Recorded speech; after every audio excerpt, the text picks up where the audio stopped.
Okay, so we're back in the garage, and as you can see, the engine is mounted on a test stand. I'll give you a quick run through, or try to anyway. So that's my trusty test stand. So when I rebuild engines, I usually mount them on this to give them a static run, to make sure that everything's working as per normal. I can check fuel mixtures and whatnot. But today it's a slightly different purpose because we're wanting to see if my EFI system will work. And there's a few things we need to do before we can sort of just start it. So the way that the engine knows, or that the ECU knows what the engine's doing, is mainly due to this little unit down here. Now I'm hoping you can see that. That's taking place of the original distributor. It's a combination crankshaft angle sensor, which is this one here, and a cam position sensor, which is that one there, and it basically tells the engine when to fire the spark plugs.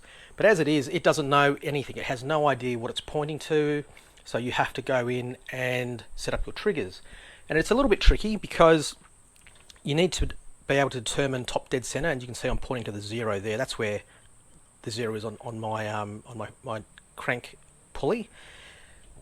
But we need to do a syncing process, and it's all in the software. Let me see if I can pull it up. So for those that are new, and hopefully if you are new, you've done the right thing and given me a little like. But that's the ECU I'm using. It's the ECU Master EMU Black, or EMU Black. And here it is. What I'm going to do is I'm just going to turn on, I'm going to do what I call simulating turning on the key. The key. So it just gives me a 2-second prime on the fuel pump. The tank was empty, so I've just put some fuel in there. That's why it was a little bit noisy just then. And it will now tell me that we are connected. So you can, I don't know if that's focused, if you can see that, but it says connected in the green. I'm not going to try and teach you how to use the ECU master gear, because you have to sort of sit down and work through it. Because on most ECUs, you just type in your firing order, which is 162435, which is what I've got here. But then when you have to then go through and choose your injector phasing, which is a bit weird.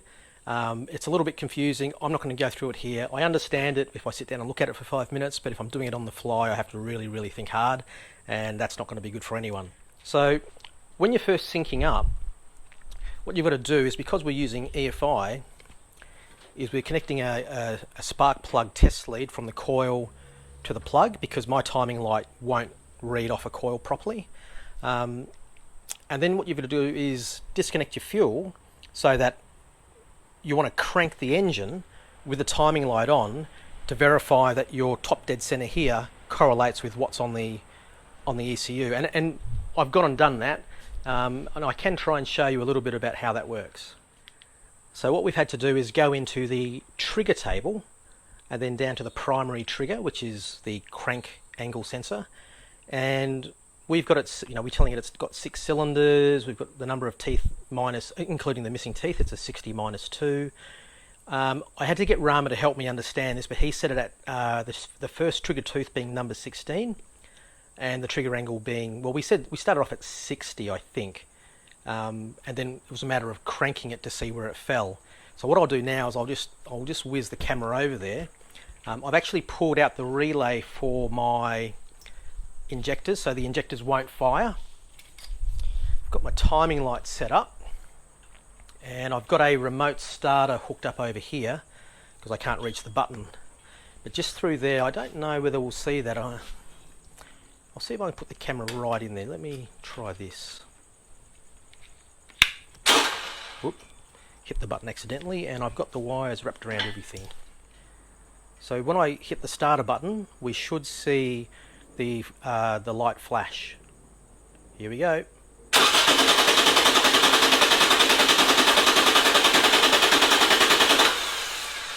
And of course the camera's rotating.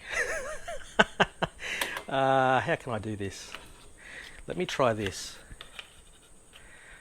I'm holding the camera on top of the timing light, so hopefully you'll be able to see. So it takes a while for it to, you'll notice that it doesn't actually start firing for a couple of rotations until it actually gets a sync. And once it actually sinks, then it will actually start to fire the coils. So here we go again.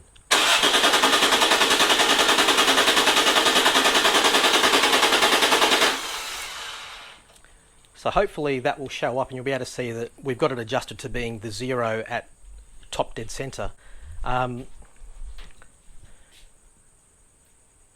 there's something I might have forgotten.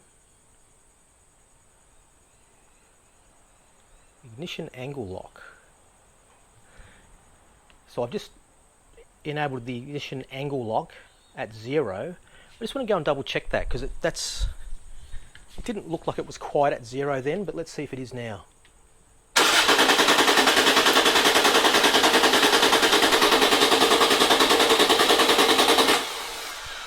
It looks like it's at 0 to me.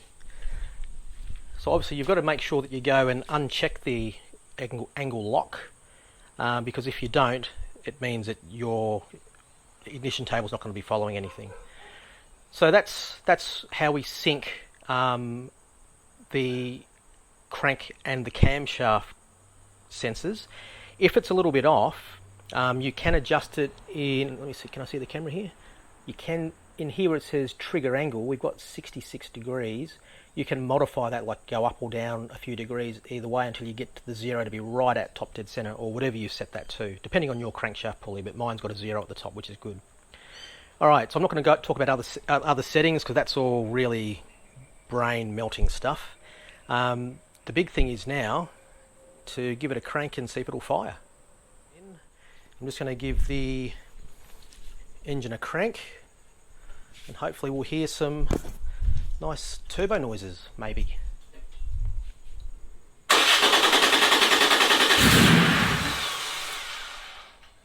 Good start. Wonder why I didn't keep running.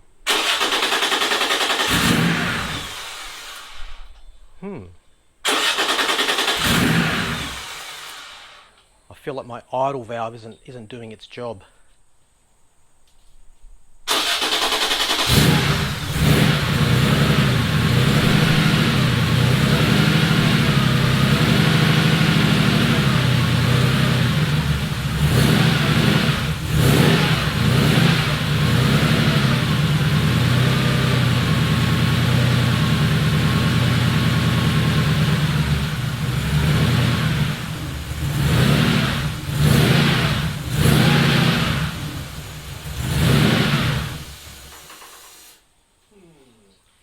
Definitely need to do something about my idle. Not sure what to do. Let's have a look.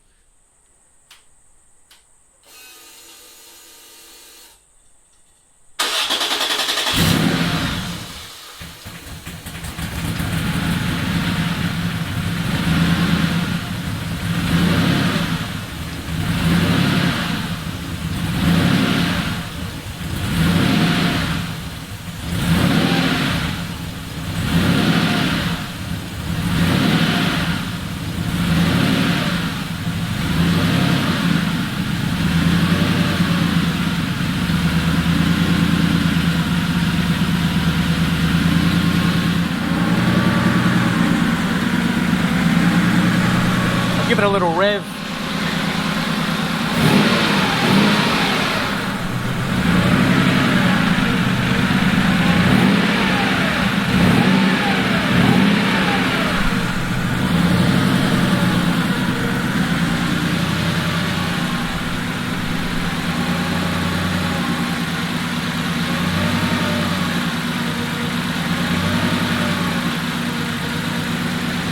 That says I'm very, very rich.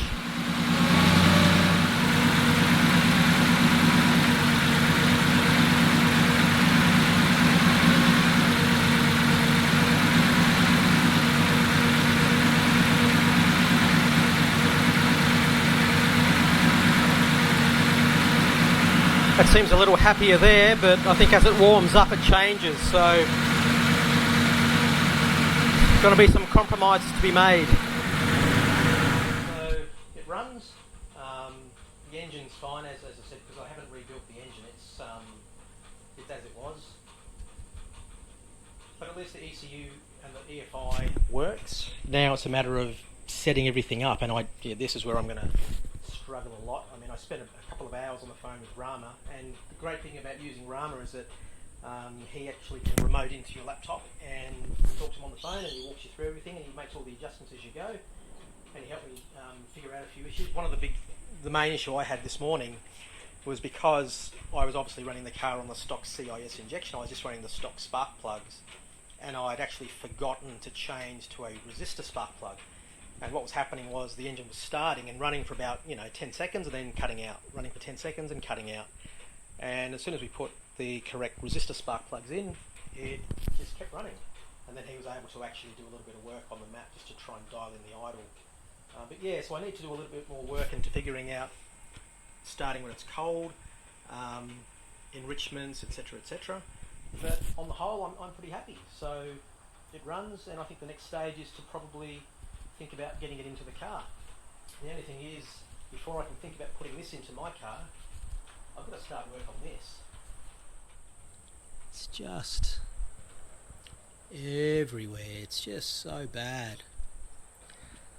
I mean, this was obviously leaking from here. I'll say here. And just going everywhere. Look at the oil cooler. The oil cooler is absolutely chockers. There's just no way that would have been letting any air through, but lots of oil, lots of leaks. It's just so thick. You can almost not even see the castings in the case. But yeah, so I've got to disassemble this one, and then I can wheel my car back in the garage and do an engine swap. So yeah, happy days. Anyway, please do me a favour, and if you could like the video, that'd be really much appreciated, and it'll just help a few more people see it. Thanks for watching.